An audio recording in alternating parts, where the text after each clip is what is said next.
Bismillahirrahmanirrahim. Assalamualaikum warahmatullahi wabarakatuh. Innal hamdalillah nahmaduhu wa nasta'inuhu wa nastaghfiruh wa na'udzu billahi min syururi anfusina wa min sayyiati a'malina. May yahdihillahu fala mudilla lahu wa may yudlil fala hadiya lahu. أشهد أن لا إله إلا الله وحده لا شريك له وأشهد أن محمدا عبده ورسوله لا نبي بعده اللهم صل وسلم على نبينا ورسولنا محمد بن عبد الله وعلى آله وأصحابه ومواله وتابعين تابعهم بإحسان إلى يوم القيامة ولا حول ولا قوة إلا بالله أما بعد. قال الله تعالى في كتاب الكريم أعوذ بالله من الشيطان الرجيم يا أيها الذين آمنوا اتقوا الله حق تقاته ولا تموتن إلا وأنتم مسلمون. وقال أيضا يا أيها الذين آمنوا اتقوا الله وقولوا قولا سديدا يصلح لكم أعمالكم ويغفر لكم ذنوبكم ومن يطع الله ورسوله فقد فاز فوزا عظيما. وقال النبي صلى الله عليه وسلم فإن أصدق الحديث كتاب الله وخير الهدي هدي محمد صلى الله عليه وسلم وشر الأمور محدثاتها وكل محدثة بدعة وكل بدعة ضلالة وكل ضلالة في النار. أما بعد أيها الإخوة sidang ta'lim rahimakumullah. Alhamdulillah pada petang hari ini kita dalam keadaan sehat walafiat sehingga kita dapat menghadiri masjid yang mulia ini dalam rangka menunaikan ibadah salat maghrib berjamaah, dan insyaallah akan dilanjutkan dengan kajian akidah Islamiyah. Insyaallah kita akan melanjutkan tentang kisah-kisah para nabi, khususnya nabi-nabi yang memiliki gelar ulul azmi. Pada pertemuan lalu adalah kita sampai kepada Nabi Musa ketika berdakwah kepada kaumnya, yaitu yang menganut agama Yahudi. Mereka menolak dakwah Nabi Musa alaihissalam. Hal ini masih terkait dengan dakwah Nabi Musa, yaitu menyampaikan kepada mereka tentang hal-hal yang diharamkan kepada mereka dari Allah Subhanahu wa taala. Ada 10 larangan kepada Bani Israel yang menganut agama Yahudi, yaitu yang diberikan kepada mereka, disampaikan kepada mereka. Namun mereka semuanya menolak, tidak ada yang menerima sedikit pun. Hal ini Allah Subhanahu wa taala berfirman, maaf saya lagi agak sariawan jadi lidahnya kurang benar.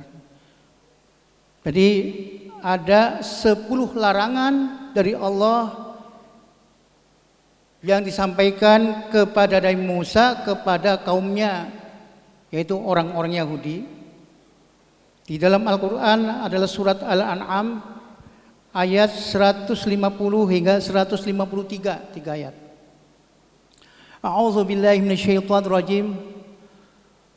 قل تعالوا أتل ما حرم ربكم عليكم ألا تشركوا به شيئا وبالوالدين إحسانا ولا تقتلوا أولادكم من إملاق نحن نرزقكم وإياهم ولا تقربوا الفواحش ما ظهر منها وما بطن ولا تقتلوا النفس التي حرم الله إلا بالحق ذلكم وصاكم به لعلكم تعقلون ولا تقربوا المال اليتيم إلا بالتي هي يبلغ أشده وآتوا اليتامى حتى ولا تقربوا اليتامى ولا تقربوا اليتامى إلا بالتي هي أحسن حتى يبلغ أشده وأوفوا الكيل والميزان بالقسط لا نكلف إلا وسعها وإذا قلتم فاعدلوا ولو كان ذا قربى وبعهد الله أوفوا ذلكم وصاكم به لعلكم تذكرون وأن هذا صراطي مستقيما فاتبعوه ولا تتبعوا السبل فتفرق بكم عن سبيله ذلكم وصاكم به لعلكم تتقون. Yang artinya Qul ta'alau, katakanlah wahai Nabi Musa, ta'alau, marilah ke sini. Jadi Nabi Musa diperintahkan untuk memanggil kaumnya berkumpul. Atlu ma harrama alaikum, aku akan bacakan ma harrama alaikum, apa yang telah diharamkan alaikum kepada kamu, yaitu Rabbukum, dari Tuhan kalian. Yang pertama, alla tusyriku bihi syai'a. Yang pertama, janganlah kamu mempersekutukan Allah dengan sesuatu apapun. Yang pertama, wabil walidaini ihsana. Yang kedua, dan hendaknya kalian berbuat baik kepada ibu bapakmu. Ini larangan untuk durhaka kepada kedua orang tua. Wala taqtulu auladakum min imlaqin, janganlah kamu membunuh anak-anak kamu dikarenakan takut miskin.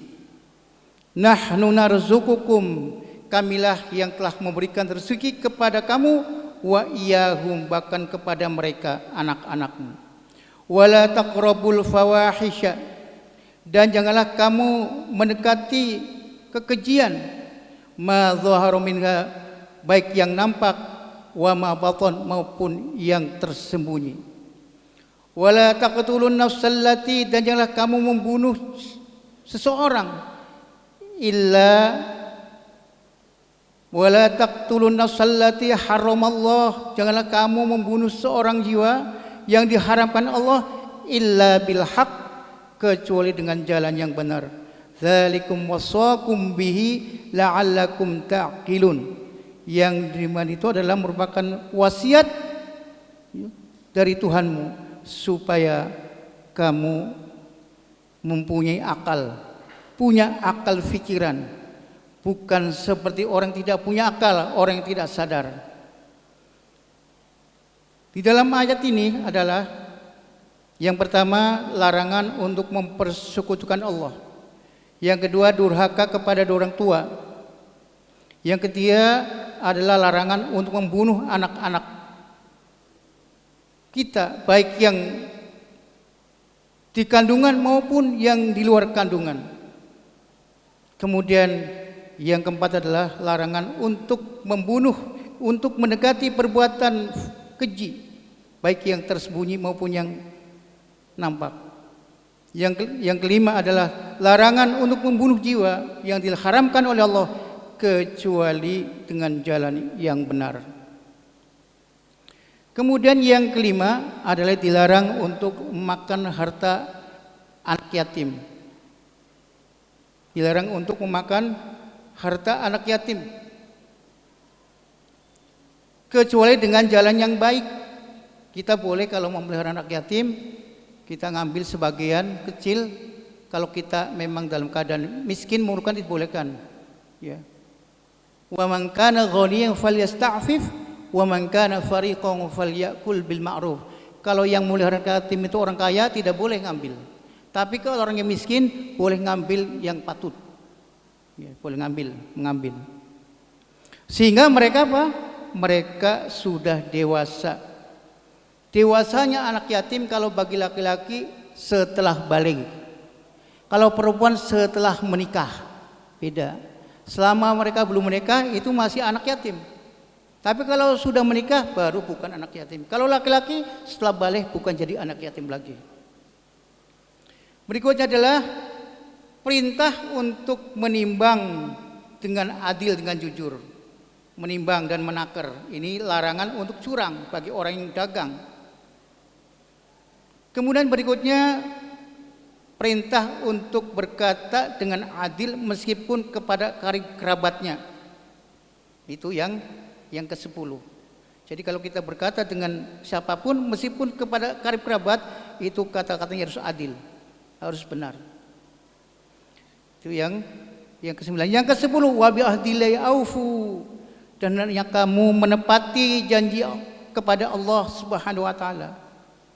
Orang Yahudi itu suruh menepati janji setelah diberikan suatu anugerah dari Allah yang tidak pernah diberikan kepada umat-umat yang lain, termasuk umat Muhammad. Yaitu yang pertama, diberikan yang namanya makanan, diberikan minuman yang namanya salwa. Mana itu minuman dari surga. Kemudian salwa, makanan burung, ada yang mentafsirkan burung puyuh dari surga. Itu dijanjikan setelah diberi makanan itu supaya mereka taat kepada Allah, tapi justru makin ingkar kepada Allah Subhanahu wa taala. Mari kita melihat penjelasan atau tafsir daripada ayat tersebut. Yang pertama adalah di sini dikatakan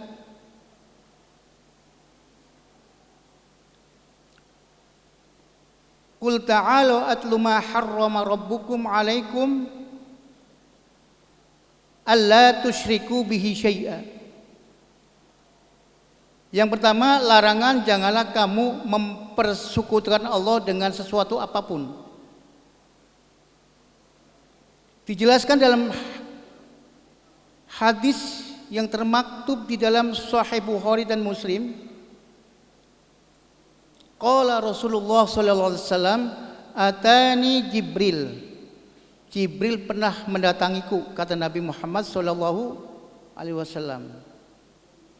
Fayubashshiruni, kemudian dia memberikan kabar kepadaku, annahu, bahwasanya dia berkata, man mata la yusyrik billahi syai'a, barang siapa yang meninggal dunia dia tidak mempersekutukanku dengan sesuatu apapun, wa ummatika min ummatika, dari umatmu, kata Jibril alaihissalam, dakhalal jannah, dia pasti masuk surga kalau meninggal dunia tidak membawa perbuatan syirik. Qultu, kemudian aku berkata, kata Nabi, wa in zana, meskipun dia berzina ya Jibril, wa in saraka, dan meskipun dia pencuri, wa in syaribal khamar, dan meskipun dia meminum khamar. Maka qal, Jibril menjawab, wa in zana wa in saraka, meskipun dia berzina, meskipun dia mencuri, wa in syaribal khamra, meskipun dia meminum khamar. Ini maksudnya hadis ini bahwa seorang yang meninggal dunia kalau tidak membawa dosa syirik,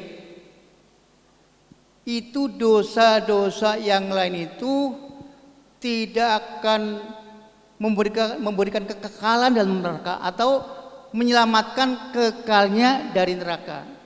Dia pasti masuk surga, cuman kalau punya dosa-dosa yang lain, maaf, kalau Allah kehendaki akan dihapus. Kalau Allah tidak kehendaki, dia masih ada. Maka kalau masih ada dosanya, dia tetap masuk neraka dulu, tapi tidak kekal di neraka kalau orang meninggal dunia tanpa membawa perbuatan syirik. Maksudnya dia berzina, dia mencuri, dia minum khamar, ya, itu dia pasti masuk surga. Artinya tidak kekal di neraka. Ya, kalau ada dosa yang lain, tadi dikatakan kalau Allah ampuni habis, kalau Allah tidak ampuni disiksa dulu di neraka. Setelah dosanya habis baru diangkat ke surga. Karena ada hadis ya bahwa man kana fi qalbihi mithqala dzarrah, jadi yakhruju minan nar man kana fi qalbihi mithqala dzarrah minal iman dakhal jannah. Akan diangkat dari neraka seorang yang di dalam hatinya ada keimanan meskipun seberat debu. Setelah diangkat dari neraka dia akan masuk surga. Ini kalau tidak membawa dosa syirik. Tapi kalau membawa dosa syirik, maka dia akan kekal di neraka dan tidak akan pernah masuk surga. Itu hebatnya dosa syirik begitu, bisa menggugurkan amal kebajikan semua, dihapus oleh Allah. La in asyrakta la yahbatanna amaluk, jika kamu berbuat syirik ya Muhammad, niscaya amal kebaikan kamu akan dihapus. Ini Nabi, apalagi kita. Di dalam hadis yang sahih, man mata yusyriku bihi syai'a dakhalan nar. Barang siapa yang mati dia berbuat syirik kepada Allah meskipun sedikit, dia akan masuk ke dalam neraka jahanam. Na'udzubillah min dzalik. Ini maksudnya syirik-syirik besar.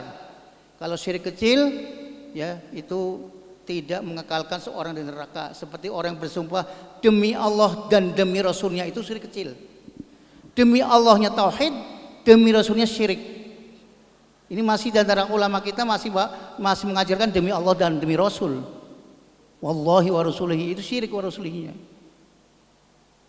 Nah, ini kalau syirik-syirik kecil ini bisa dihapuskan dengan amal-amal soleh. Beda dengan syirik besar. Kalau tiba mati belum bertobat, pelakunya akan kekal di neraka.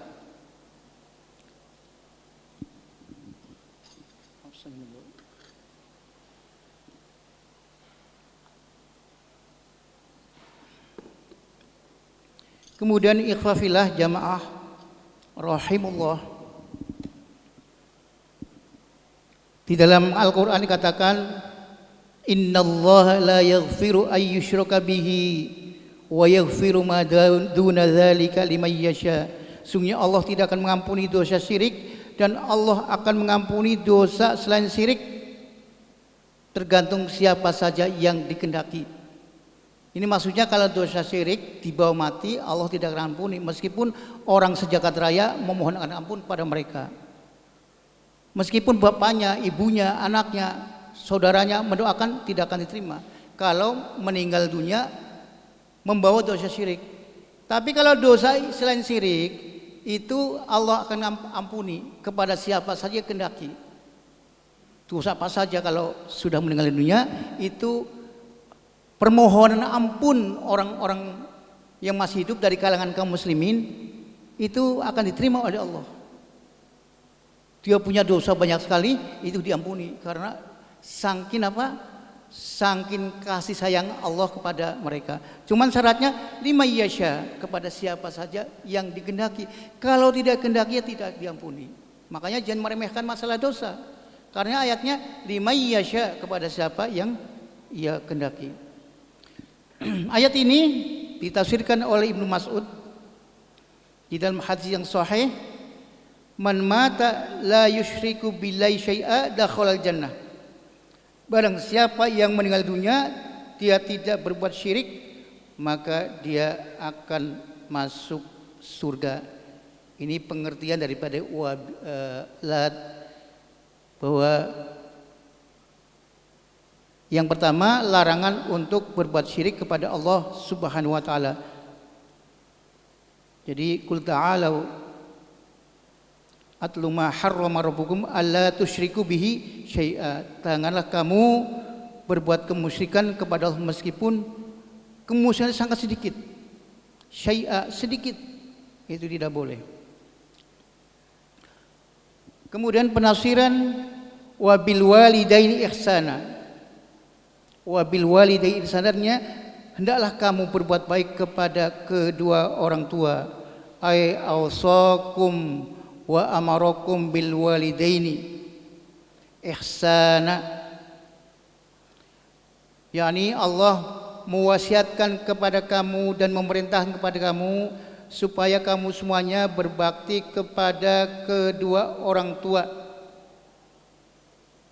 Hal ini juga difirmankan oleh Allah, wa qadha rabbuka alla ta'budu illa iyyahu wa bil walidaini ihsana. Dan Allah telah memerintahkan kepadamu supaya kamu jangan menyembah kecuali hanya kepadanya, kepada Allah, dan hendaknya kepada kedua orang tua itu berbakti, berbuat baik. Terdapat dalam hadis yang sahih yang diriwayatkan oleh Ibnu Mas'ud, dia berkata, sa'altu Rasulullah sallallahu alaihi wasallam. Saya pernah bertanya kepada Rasulullah sallallahu alaihi wasallam, ayul amali afdal, amalan apa yang paling utama? Beliau menjawab, as-salatu ala waqtiha, salat di awal waktunya. Ala itu artinya awal, ya. Salat di awal waktunya. Jadi kalau al waktu itu yang pertama, waktu kedua, ketiga, empat itu seterusnya. Beda. Jadi yang paling utama adalah di awal waktunya. Kemudian qultu summa ayu, kemudian aku bertanya lagi, kemudian apa lagi? Qala birrul walidain, berbakti kepada ibu bapak. Qultu summa ayu, kemudian aku berkata lagi, kemudian apa lagi Rasulullah? Al jihadu fi sabilillah, jihad di jalan Allah. Jadi jihad di jalan Allah itu kedudukannya di bawah birrul walidain, yaitu berbakti kepada kedua orang tua. Kemudian ada seorang sahabat pernah bertanya kepada Rasulullah, ayyun nas suhbatun ba'dar rasul, ya Rasulullah, siapakah orang yang patut dibakti setelah engkau, ya Rasulullah? Maka Nabi menjawab, ummuka, ibumu. Thumma man, kemudian siapa lagi? Ummuka, ibumu. Thumma man, kemudian siapa lagi? Ummuka, ibumu. Thumma man, kemudian siapa lagi? Abuka, ayahmu. Jadi ibu itu 3 kali lipat dibandingkan dengan seorang ayah. Kenapa? Kalau kita tafsirkan, begitu hebatnya perjuangan ibu dari mulai mengandung, kemudian melahirkan, menyusui, mengurus sampai dewasa. Kita nih di warga kita itu dari air susunya, air susu ibu. Makanya di dalam Islam ini pada zaman Nabi, kalau ada anak yang ibunya meninggal, itu disusukan kepada ibu susu, ya, sebagaimana Nabi disusukan oleh ibu susunya, ya. Tidak boleh disusukan dengan air susu hewan seperti sapi dan lain sebagainya. Meskipun sehat, cuman dampak akalnya itu ya seperti mirip-mirip itu hewan. Karena susunya ada kecil pakai hewan, bukan pakai susu manusia. Itu dampak di dalam ilmu kesehatan demikian. Jadi kita suruh berbakti kepada ibu baru ayah.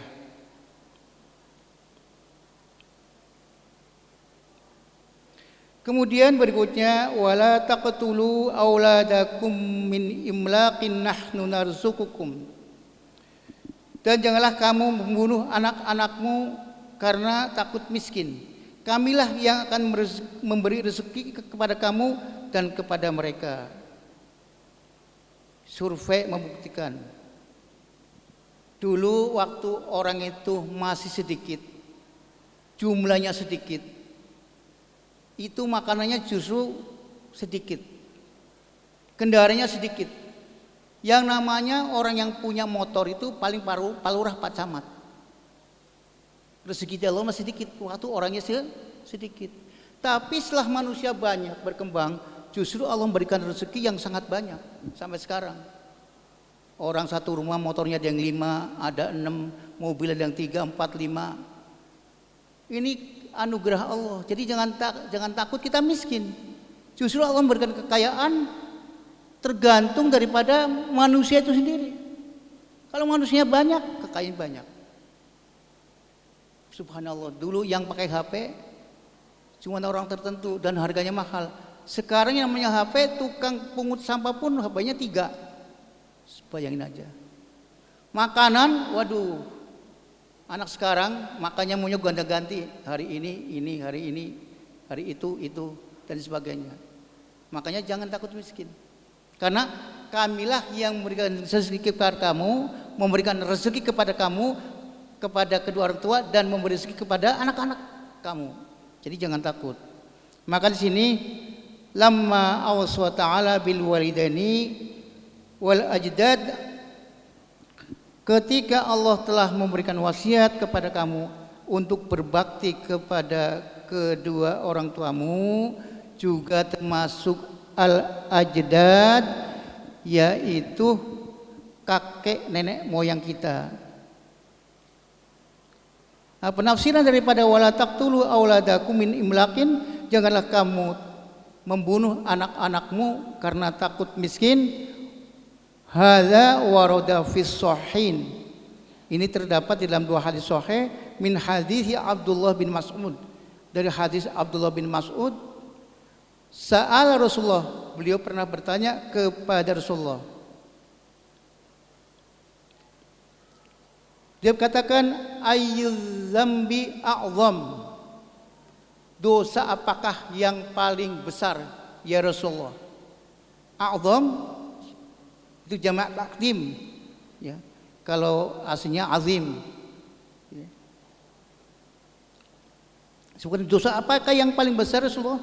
Anta ja'ala lillahi niddan wa huwa khalaqaka, yaitu kamu menjadikan Allah selain Allah sebagai tandingan-tandingan. Jadi kamu menjadikan Allah selain Allah sebagai tandingan-tandingan. Jadi kepada Allah dia percaya, kepada selain Allah pun percaya. Ini tidak boleh. Seperti kepada Allah percaya, kepada dukun juga percaya, dia sholat jalan, ini dosa besar, maka sholatnya tidak diterima. Jadi yang pertama adalah menjadikan Allah tandingan-tandingan, padahal dia yang telah menciptakanmu. Qultu summa ayu, kemudian apalagi Rasulullah menjawab, antaqtulu waladaka khasyat imlaq, kamu membunuh anak-anakmu karena takut miskin. Wa ayyat'ama, maka dan takut makan bareng bersama kamu, makan bersama kamu. Qultu summa ayyub, dia berkata kemudian apalagi Rasulullah? Qal antuzani khaliluka jarik, seorang yang menzinai istri tetangganya, menzinai istri tetangganya, ini adalah termasuk dosa yang sangat besar. Wallahu a'lam bishawab.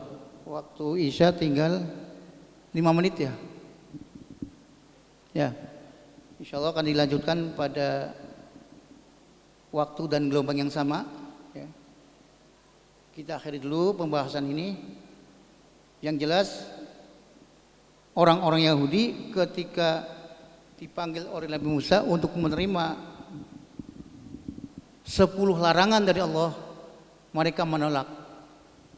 Jadi mana'uhum ila Musa allazi amarahumullah bihim. Jadi mereka itu menolak kepada Nabi Musa yang Allah perintahkan Nabi Musa untuk menyampaikan 10 larangan kepada orang-orang Yahudi. Memang orang Yahudi itu tidak pernah akan puas kalau sebelum menolak perintah-perintah Allah Subhanahu wa taala, sampai-sampai perkataan pun ditolak. Ya ayyuhalladzina amanu la taqulu ra'ina wa qulu unzur wasma'u. Wahai orang mukmin, janganlah kamu mengatakan ra'ina, tapi katakanlah unzur. Kata-kata unzur orang Yahudi ganti dengan ra'ina. Coba bayangin aja. Unzur diganti dengan ra'ina. Kemudian kata-kata istawa diganti dengan istaula. Seperti Allah bersemayam di arasy, dia ganti dengan istaula al-arasy, Allah yang menguasai arasy. Jadi semuanya sampai kata-kata itu ditolak, apalagi yang merupakan aturan dari Allah sangat ditolak. Mudah-mudahan kita tidak seperti ya orang-orang Yahudi yang bersikap seperti itu. Maaf, di Indonesia tidak ada orang Yahudi, agama Yahudi nggak ada. Tapi karakter-karakter mereka, sifat-sifat mereka itu banyak yang kayak Yahudi. Menolak apa? Ajaran Allah Subhanahu wa taala. Meskipun ya mereka pakai sorban, banyak hafal Quran, tapi karakter Yahudi itu masih dimiliki oleh mereka. Na'udzubillah min dzalik, karena mereka juga kiai kita, mudah-mudahan mereka sadar. Jangan terlanjur karena mereka menjadi panutan kita semuanya. Kurang lebihnya mohon maaf, barangkali ada yang mau dipertanyakan, dipersilahkan.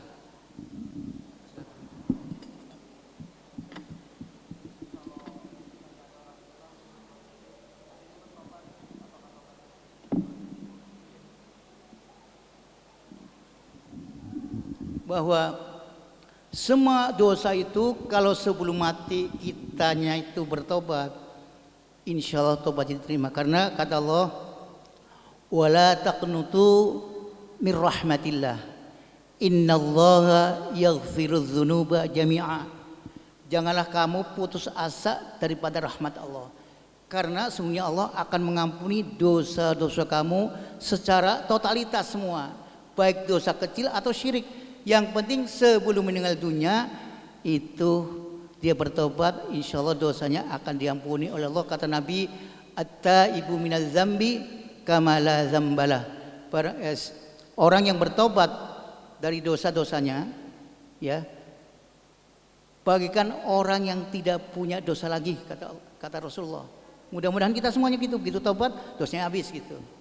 Jadi dosa apapun termasuk syirik, kalau sebelum meninggal dunia dia bertobat, insya Allah akan diampuni oleh Allah. Yang dimaksud tidak diampuni itu kalau dibawa mati, dosa syirik ya. Kalau dibawa mati tidak bertobat sebelumnya tidak akan diampuni. Tapi kalau dosa selain syirik itu dibawa mati, itu bisa jadi diampuni oleh Allah. Ada beberapa sebab apa namanya mendapat istighfar, permohonan ampun dari orang-orang yang masih hidup akan sampai kepada mereka. Walladzina ja'ahum ya mim ba'dihim yaquluna rabbana ighfir lana wa li ikhwanina alladzina sabaquna bil iman, itu ayatnya. Dan orang-orang datang sesudah mereka berdoa, ya Allah ampunilah dosa-dosa kami dan dosa-dosa saudara-saudara kami yang telah mendahului kami, yang sudah meninggal dunia. Itu seperti itu, dan juga bisa diampuni dengan mendapat syafaat dari Rasulullah nanti, syafaat dari kaum muslimin kalau dosa selain syirik. Diampuni juga dengan yang hidup memberikan sedekah maliyah, ya, sedekah jariyah, sedekah maliyah yang berupa finansial, yang berupa harta, itu insya Allah bisa mengampuni dosa-dosa selain syirik meskipun dibawa meninggal dunia. Ya, mudah-mudahan kita semuanya mau. Silakan Pak. Kayaknya agak maju Pak, nggak kedengeran. Nggak kedengeran, sini aja, sini nggak apa. Sini nggak apa, depan nggak apa-apa. Ya, nggak kedengeran soalnya. Ya silakan.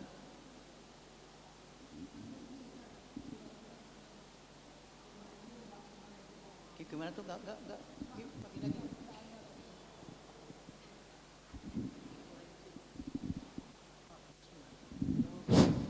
Di surat An-Nisa Ustaz ya, ini Allah memanggil, ya auzubillahi minasyaitonir rajim, bismillahirrahmanirrahim, ya ayuhan nas taqu rabbakumul ladzi khalaqakum ya min nafsin wahidatin wa khalaqa minha zaujaha wa bassa minhum. Ayat 1. Pertanyaannya, di sini Allah kenapa kok nggak mengambil ya ayyuhallazina amanu, ya ayuhan nas? Ini berkaitan dengan ahli waris Ustaz ya. Itu kenapa Ustaz? Apa ayat ini untuk semua manusia apa yang beriman itu Ustaz? Sebab di sini ya katanya ya ayuhan nas, bukan ya ayyuhallazina amanu. Itu Ustaz itu saja. Assalamualaikum.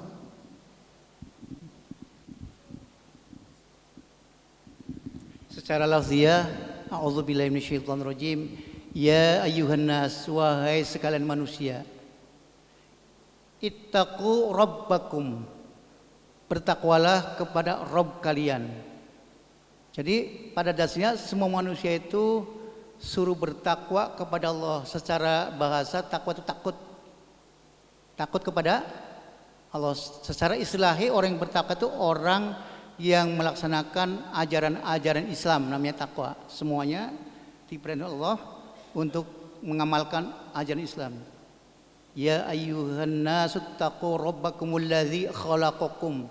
Kenapa? Yang telah menciptakan kalian. Makanya di sini pakainya bukan ittaqullah, ittaqu rabbakum.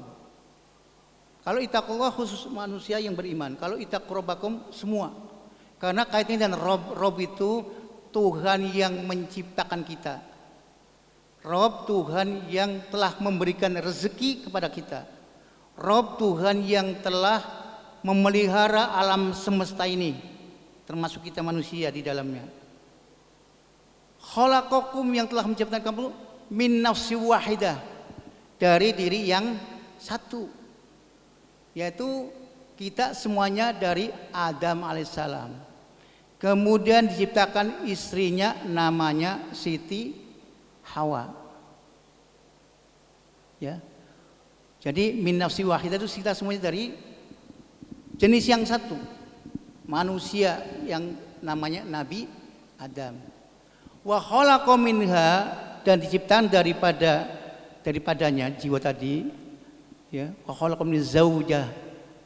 Ya. Wa khalaqa minha ya ayyuhan nasu taqu rabbakumul ladzi khalaqakum min nafsin wahidah wa khalaqa minha zawjaha ya wa khalaqa minha zawjaha wa batha minhuma syukran ya wa khalaqa minha zawjaha, dan diciptakannya istri, wa batha minhuma, dengan keduanya itu Adam dan Hawa, rijalan katsira, artinya bahasa itu melahirkan laki-laki dan perempuan yang banyak. Wa basa minhum rijalan katsira. Wattaqullaha allazi, maka suruh bertakwa lagi. Allazi tasaaluna bil arham. Dengan kita punya keturunan, maka adanya namanya silaturahmi, hubungan arham, saling komunikasi. Ya tasa'aluna bil arham, saling komunikasi dengan tali persaudaraan, silaturahim. Innallaha alaikum kana alaikum raqiba, sungguh Allah adalah alaikum raqiba, kepada kalian selalu mengawasi. Ini ayat ini adalah menjelaskan kepada semua manusia. Yang pertama dijelaskan tentang muasal kita ini dari orang satu Nabi Adam, kemudian dijadikanlah seorang istri namanya Hawa, kemudian diperkembangbiakan, ada yang laki-laki dan perempuan, tujuannya supaya kita saling komunikasi, saling bantu-bantu. Dengan apa? Hubungan silaturahim. Itu maksudnya begitu. Dan di sini ditutup lagi wattaqullah, ya, bertakwa kepada Allah SWT. Dan Allah SWT itu akan senantiasa mengawasi kepada kita. Alaikum raqibah. Jadi ini bersifat umum, bukan bersifat khusus. Kalau khusus ya ayyuhalladzina amanu taqullaha haqqa tuqatih, umpamanya itu khusus. Tapi kalau pakainya ya ayyuhan nas, itu umum, seperti ya ayyuhan nasu ubudu rabbakumul ladzi khalaqakum walladzina min qablikum la'allakum tattaqun. Itu semuanya adalah bersifat umum. Cuman ujungnya semuanya supaya mereka bertakwa kepada Allah Subhanahu wa taala. Barakallahu fikum.